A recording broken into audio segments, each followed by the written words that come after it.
Hindi ako umaasa that they're going to make a favorable decision to PRRD. Ilang beses nang pinakita ng ICC yung kanilang mindset.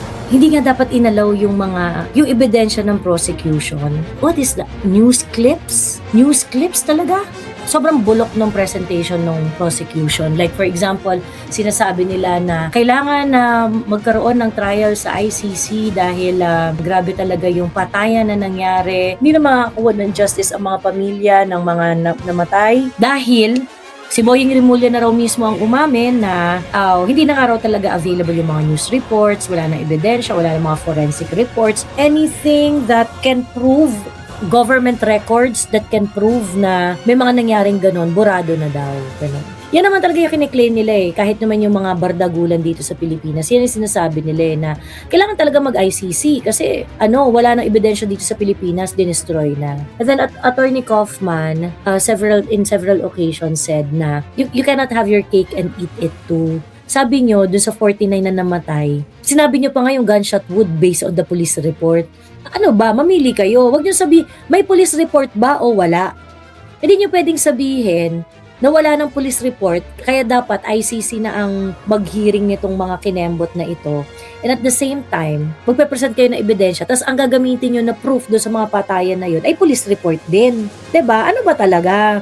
So, nanggagago kayo. I think Attorney Kaufman did a great job in synthesizing the case against PRRD and why it doesn't make sense. I think he really did a good job in presenting to the world na ito yung ginagawa kay PRRD, ito yung kaso sa kanya, at wala itong kwenta.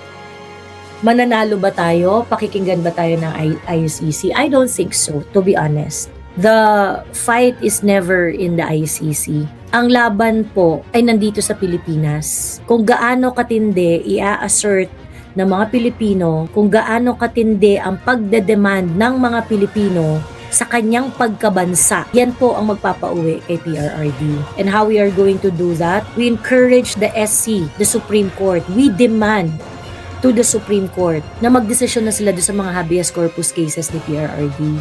I honestly think that kahit sobrang bullshit ng presentation ng prosecution, i-confirm lang nila ang charges kay PRRD. Guys, if the ICC is willing to do the right thing, ginawa na nila yan nung una pa lang. And kagaya nga nung paulit-ulit kong sinasabi, I lost all confidence that the ICC is capable to weigh things when they turned down the interim release of PRRD. Tinurn over sa yan ni PRRD, may document si Lacanilaw, nung dinocument yung turnover audit sheet na yon ng ICC, merong question doon, was the right of the accused respected in the country of origin? Ang answer ni Lacanilaw, do not know. Did the ICC ever inquire as to the legality of the transfer, the transport of PRRD from the arrest to the ICC? No, hindi kinwestiyon ng ICC yan. Kung talagang fair ang ICC, dapat dun pa lang, sinort out na yan ni ICC. But they never put it into question. And that is something that Attorney Kaufman and PRRD has to argue every day. Hindi nyo na-acquire ang jurisdiction sa akin. I was illegally brought here. And it is a serious matter. It is something that has to be resolved first. Kasi dinideprive mo na yung liberty ng tao eh. 'Di ba? Tapos sa sinasabi nila, hindi nila po pwede na i-approve ang interim release ni PRRD dahil flight risk siya. Ano ang rason kung bakit siya flight risk? Kasi meron pa daw siyang network of support. And this brought me to my second point. The ICC is not going to issue any decision favorable to PRRD because the entire thing is political. Tanggapin nyo na po ang katotohanan at yung mga nagko-comment na mga, hindi ko na, sige,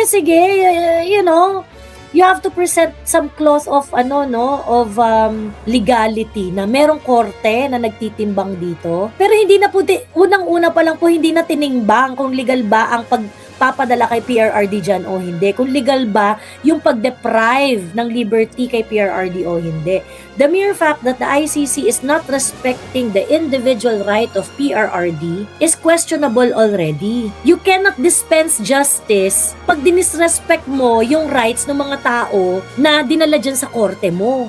Walang ganun. So, can you trust the ICC to rule in favor of PRRD? And dun sa, from the very, very beginning, dinisrespect na nga nila yung karapatan ni PRRD dun. Di nga nila chinek kung yung Rome Statute mismo na nag-create ng ICC ay na-comply. Walang ganung usapan. And if you notice, noong unang araw ng hearing na lumabas yung mga video nila tungkol sa nag-i-instruct daw si PRRD na ito yung video, nag-i-instruct dun sa patayan, ganyan. And then the journalist who actually captured the video na nandun si PRRD sa Security and Safety Command Center ng Davao City at nagsalita siya that what the ICC presented has nothing to do with directing someone to kill anyone. It was the usual day of PRRD, and I asked people from Davao regarding this, lalong-lalo na yung mga kasama ni PRRD in that very moment. Ginamit ng ICC yung video na sinasabi nila ng prosecutor, itong mga video na ito ang patunay na nagdadirect siya ng killing, something to that effect. And so the journalist, and we think, Sir Brian, if I remember it correctly, for standing up and doing the right thing, kasi naglalaroan talaga tayo, The prosecution claimed a video showed Duterte watching the incident and allegedly gloating, arguing that the supposed Davao Death Squad members involved did not fear punishment, that the case remained unresolved because he ordered it. That's how they framed this video. Sobrang tarantado, no? So nag-issue siya ng affidavit at pinabulaanan niya lahat ng mga sinabi doon sa ICC confirmation hearing. I do not think the prosecution, the ICC prosecutor apologized for the misuse of that video. And I do not know if the ICC pretrial chamber meted any warning for misusing information or misapprehend certain facts, deliberately presenting it differently than what it is. Parang wala Parang wala namang ganun. And in fact, after this issue, ang ginawa ni ICC, bonggang-bongga na yung pag-redact ng mga ebidensya, ng mga taong involved, ng mga 'di ba?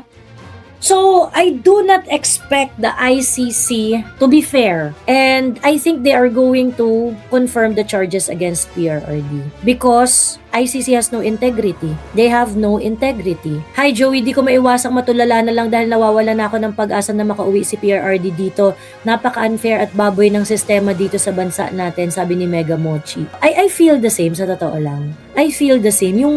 Yung parang alam mo yun, yung parang hindi ka na makakilos sa sobrang galit, debilitating pain. So, yung mga nagsasabi, hindi, dasal lang, mananalo tayo dito, ganyan. You have to understand, yung dasal natin, okay yan.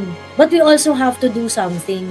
Kasi yung kalaban natin, mga demonyo. So anyway, ayun na nga. Heavily redacted yung part ng hearing, maraming mga hindi na isama, marami tayong hindi alam. It wasn't really very transparent, And I think the ICC owes it to the Filipino people. Putang ina nyo pala, kung nag-hear kayo for the crimes against humanity involving our country, show us everything. Atrocity sa bansa namin pinag-uusapan nyo, di ba? Ano redacted? Ay, hindi ko get. Sa totoo lang, yung mga redaction. Hindi kasi baka mapahamak yung mga tao, ganyan. Kung suportado ng taong bayan, yung mga kaputang inahang sinasabi ng prosecution, ba't kayo matatakot? Kaya kayo natatakot at kaya kayo nagre-redact ng sangkaterbang mga pangalan ng biktima, mga involved na mga tao, ganyan. Kasi alam nyo, hindi suportado ng sambayan ng Pilipino ang prosecution. Yep, morality is lost on this admin. Matuto po tayo recalibrate yung capability ng mga tao sa BBM admin. Hindi po humane ang pag-iisip ng mga hayop na yan. Walang morality clause sa kanila, period. Crimes against humanity, pasok dito yung Maguindanao Massacre. Panahon yun ni Pinoy So dapat kasuhan din to ng crimes against humanity. Parang ganun din ang logic ng ICC. Exactly. If they are so offended dun sa mga nangyari na binibintang nila na patayan na associated kay PRRD, na hindi naman nila ma-provide ang direct link, why don't you look at real killings directly associated to certain groups here in the Philippines. Like the CPP, NPA, NDF. who had killed a lot of Filipinos in 52 years of their existence. Yun talaga, meron talagang mga mass graves na nahukay. Meron talagang mga witnesses, meron mga court records. The Haas project of the University of the Philippines showed that the killing in relation to drugs during PRRD's time and during the time of Bongbong Marcos increased. At malaki yung increase from 302 to 34 something.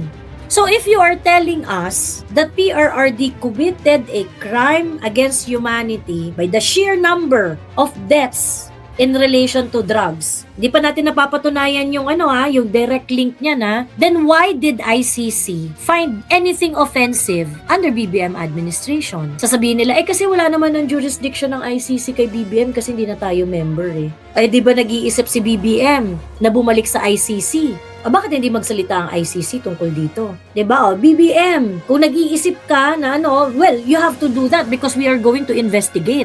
Dahil yung number of death nung panahon ni PRRD mas mataas yung sayo. So sige, magpa-member ka na para maimbestigahan ka rin namin para fair.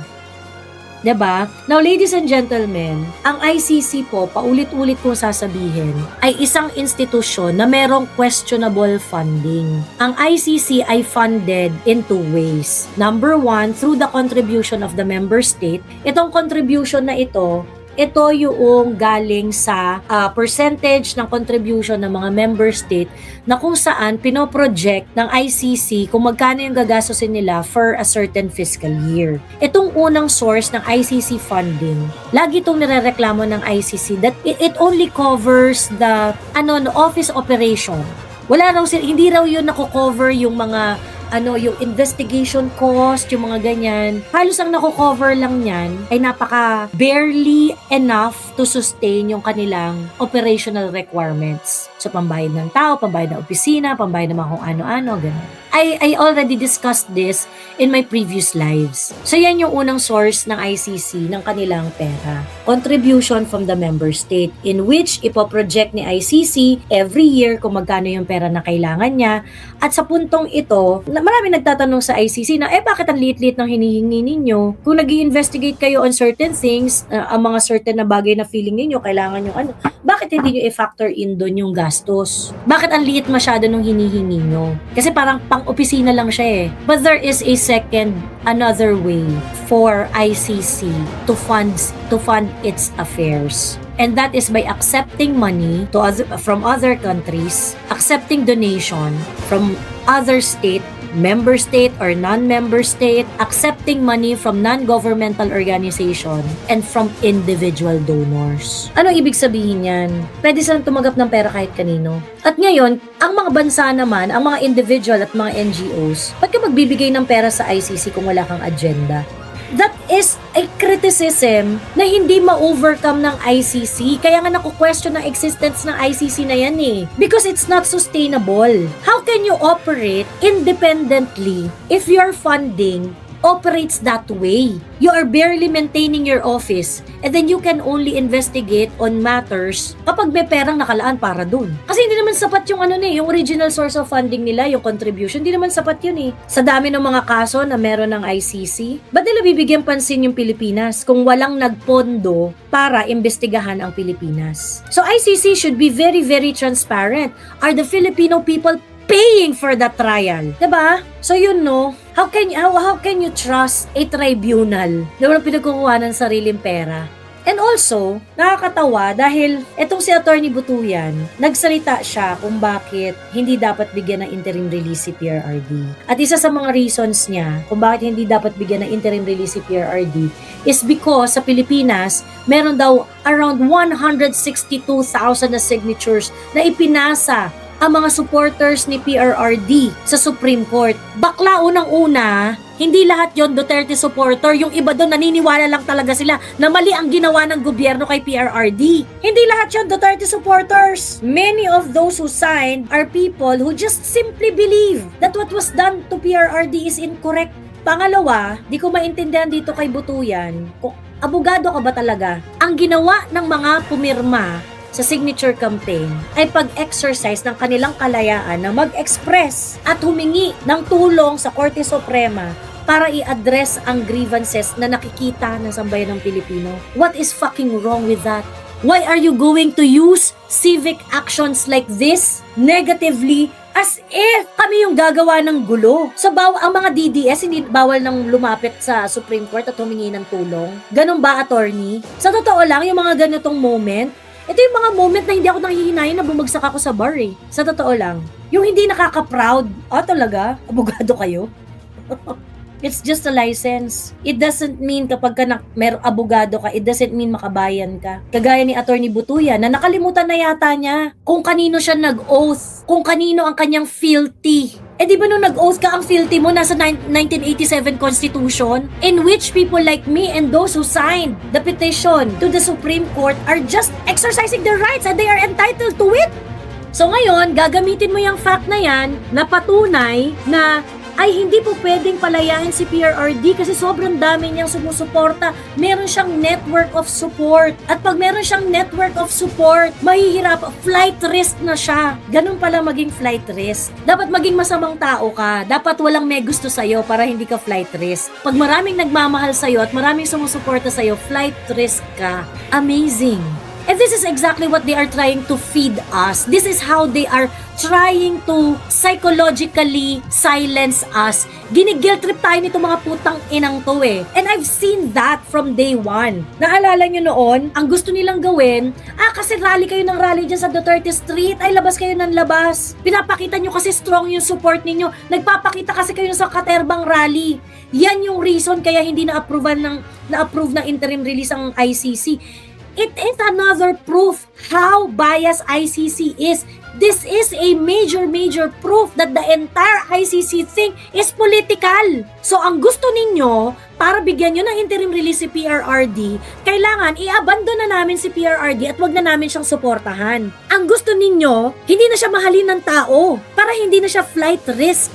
If you are a fair court, you are not going to use that as a justification sa pag-sort out ng entitlement ng isang tao. At yung mga tanga naman na mga anti-Duterte are willing to deprive us of our rights. Okay na okay lang sa kanila na hindi igalang yung mga karapatan natin. Wag na kasi kayo magsalita, wag na kasi kayo mag-rally kasi yan ang dahilan kaya nakukulong si Digong, ganyan. Willing silang tanggapin yung mga ganong argumento just so mawala ng political clout si PRRD at ma-justify yung pagkakakulong ni PRRD doon.